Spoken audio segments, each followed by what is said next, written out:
The 2008 Indian embassy bombing in Kabul was a suicide bomb terror attack on the Indian embassy in Kabul, Afghanistan on 7 July 2008 at 8:30 a.m. local time. The bombing killed 58 people and wounded 141. The suicide car bombing took place near the gates of the embassy during morning hours when officials entered the embassy. U.S. intelligence officials suggested that Pakistan's ISI intelligence agency had planned the attack. Pakistan refuted this claim. United States President George W. Bush confronted Pakistani Prime Minister Yusuf Raza Gilani and stated that in the case of another such attack he would have to take serious action. Gilani promised to investigate the attack, although later Pakistani Foreign Ministry spokesman Mohammad Sadiq described President Bush's accusation as total rubbish, and said there was no evidence of ISI involvement.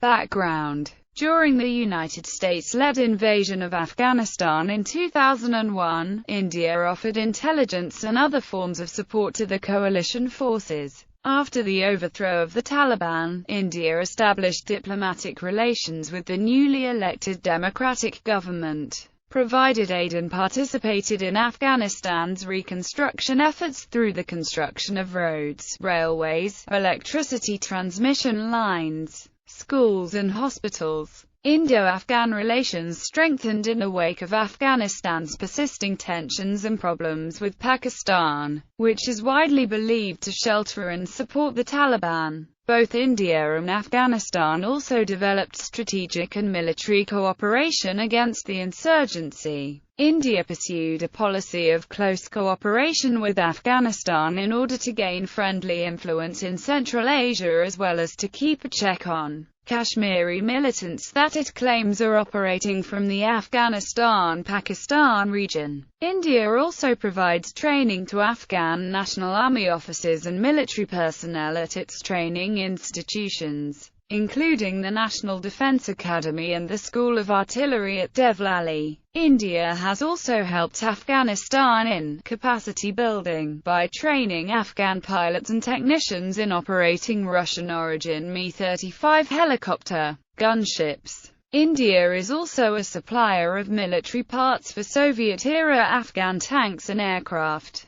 By 2007, India had pledged $850 million to Afghan reconstruction efforts, the largest amount from any country without a military presence in Afghanistan, and later scaled up to the aid to more than $1 billion.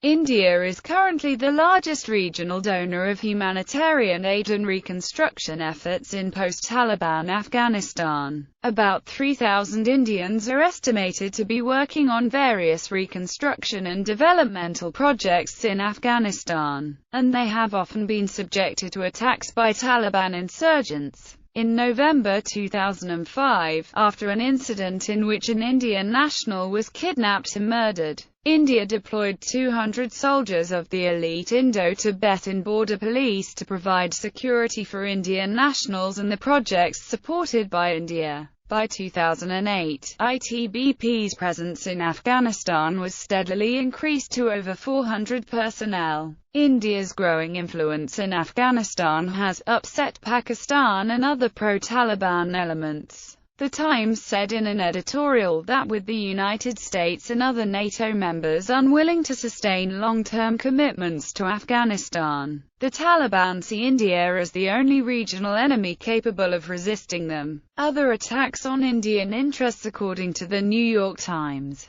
India's external ministry officials have been raising the issue of security of Indian personnel in Afghanistan for the past several months. The Indian consulate in Jalalabad was attacked twice by hand grenades in 2007. One soldier of the ITBP was killed and 4 others injured in an attack by the Taliban on 5 June 2008. In the aftermath of the attack, India's Home Ministry cautioned its ITBP personnel to take necessary precautionary measures and also to remain at guard against fida'in attacks. It also noted that the security being provided by the Afghan police was not up to the mark. In spite of these efforts, The embassy bombing of 2008 was later followed up by the 2009 Kabul Indian embassy attack and the February 2010 Kabul attack on Indian citizens and interests in Afghanistan. The bombing. The car bomb detonated at approximately 8:30 a.m. local time on 7 July 2008. The Indian Embassy, which is in the center of Kabul, is located across the street from the office of the Interior Ministry of the Government of Afghanistan and is close to several other government buildings.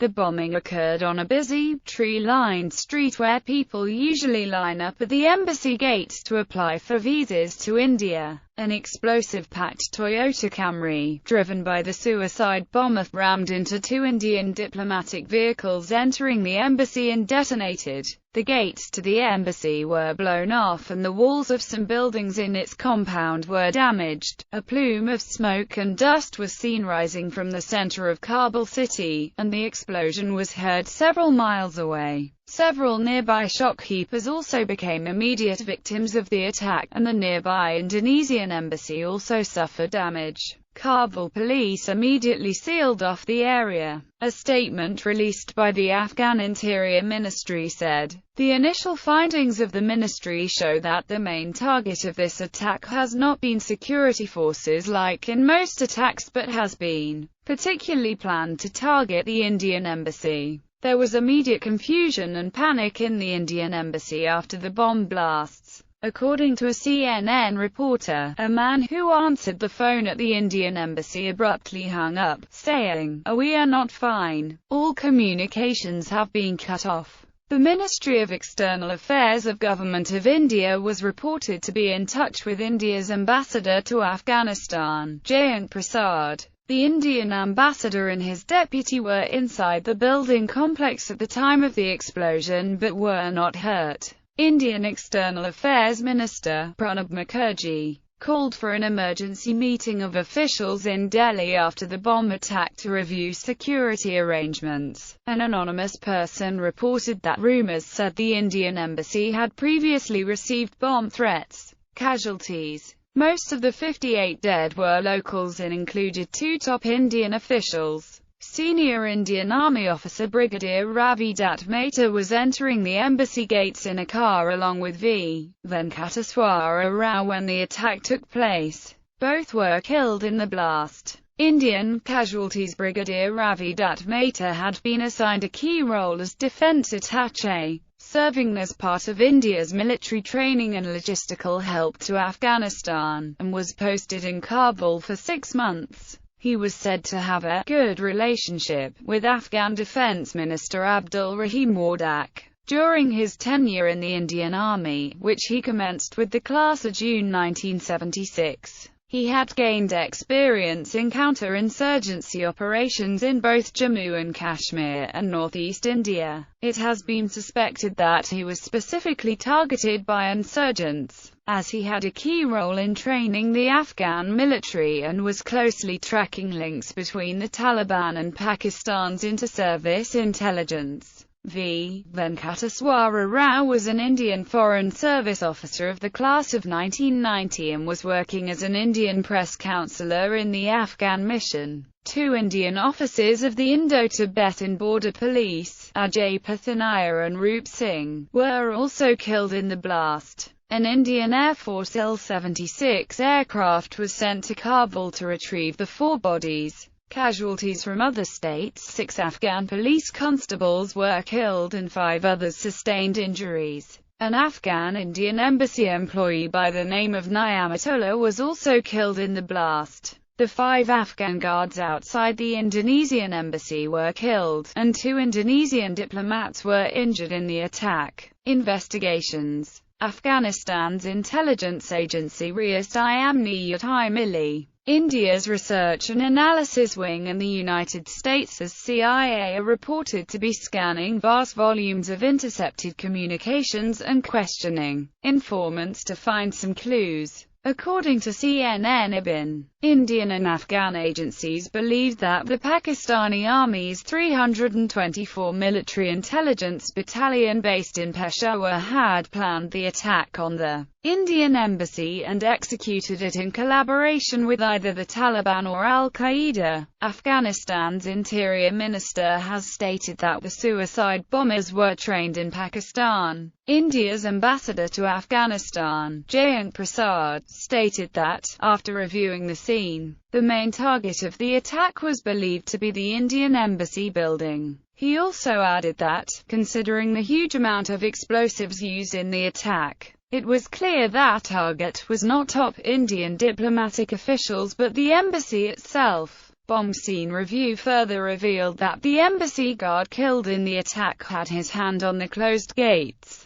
The ambassador stated that it is likely that the guard did not open the gate because he saw a suspicious car driving behind an embassy vehicle. The suicide attacker then might have decided to explode his device near the gate rather than inside the embassy's compound. According to investigating officials, much of the impact was taken up by the sand-filled blast barriers. These barriers, which were built across the embassy for added protection just 1 week before the blast, saved it from structural damage. An investigative report in the Times of India identified the attacker as 22-year-old Hamza Sheikh from Gujranwala district in Pakistan, citing unnamed sources. It also claimed that intelligence about an imminent attack was remarkably precise, giving an indication about the centers of planning and execution. U.S. Secretary of Defense Robert Gates added that the U.S. was offering help to Afghan and Indian governments to investigate further. Soon American officials came to believe that the attack was conducted by the Haqqani network,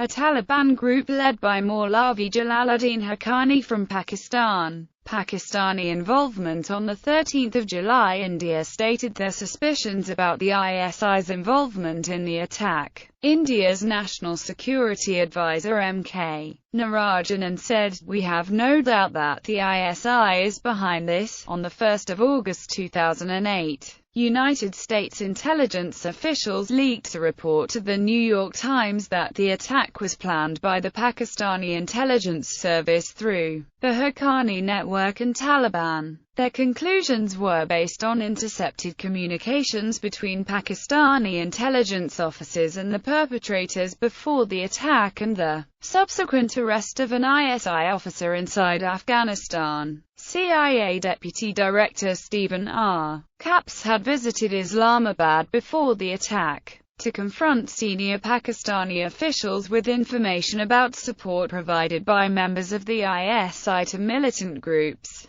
The NYT story claims that the ISI officers involved had not been renegades, indicating that their actions might have been authorized by superiors in the Pakistan Army. U.S. officials also called into question the reliability of Pakistan as an ally in the American war on terror. President George W. Bush confronted Pakistani Prime Minister Yusuf Raza Gilani in Washington, D.C., with evidence of ISI's involvement in the Kabul attack and warned that in the case of another attack he would have to take serious action. Motivations. During the Taliban regime in Afghanistan, which was backed by Pakistan, India had supported the Northern Alliance that opposed the Taliban. After the fall of the Taliban in 2001, India opened 4 consulates in Herat, Mazar-i-Sharif, Kandahar and Jalalabad and backed Hamid Karzai's national government as well as the US-led ISAF against the Taliban insurgency. India is Afghanistan's 5th largest bilateral donor, and its growing presence in post-war Afghanistan has caused much concern to the Taliban in Pakistan as it views Indian measures as a threat to its influence in the region. The President of Pakistan, Pervez Musharraf, had accused Afghan President Hamid Karzai of favoring India. Islamabad has also reportedly accused Indian consulates in Kandahar and Jalalabad of providing support to insurgents in Pakistan's troubled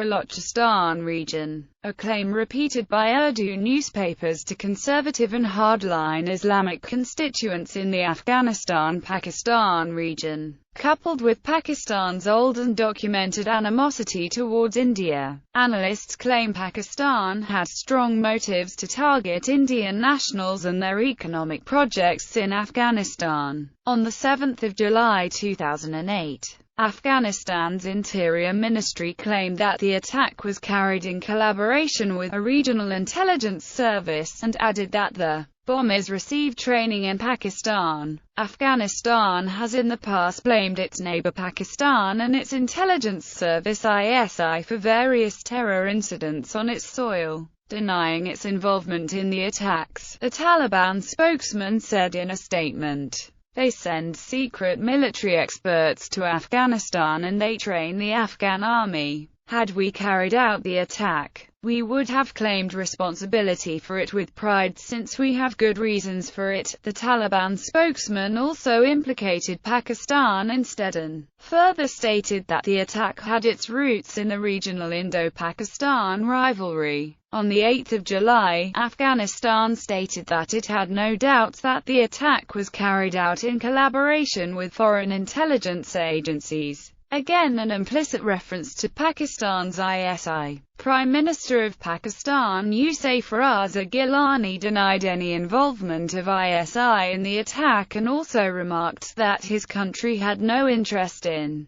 destabilizing Afghanistan. Subsequently, there have been reports of Afghan officials blaming Pakistan directly and explicitly for the attack on the Indian embassy. Indian security analysts at the Institute of Conflict Management have claimed that the ISI-backed Taliban will not allow any Indian consolidation in Afghanistan, nor will they allow any stability in Kabul. Denials by Pakistan immediately after the report in the New York Times. Pakistani Foreign Ministry spokesman Mohammad Sadiq described it as total rubbish, and said there was no evidence of ISI involvement.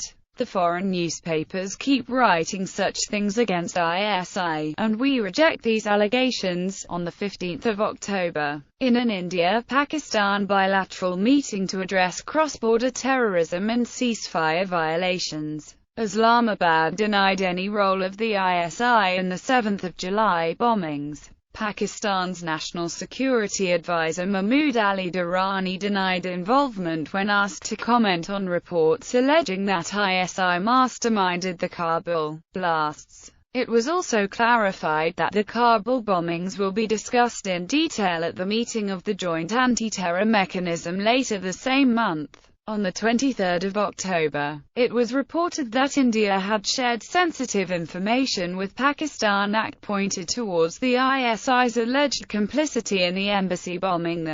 Both countries ended a special meeting of their joint terror mechanism on a positive note.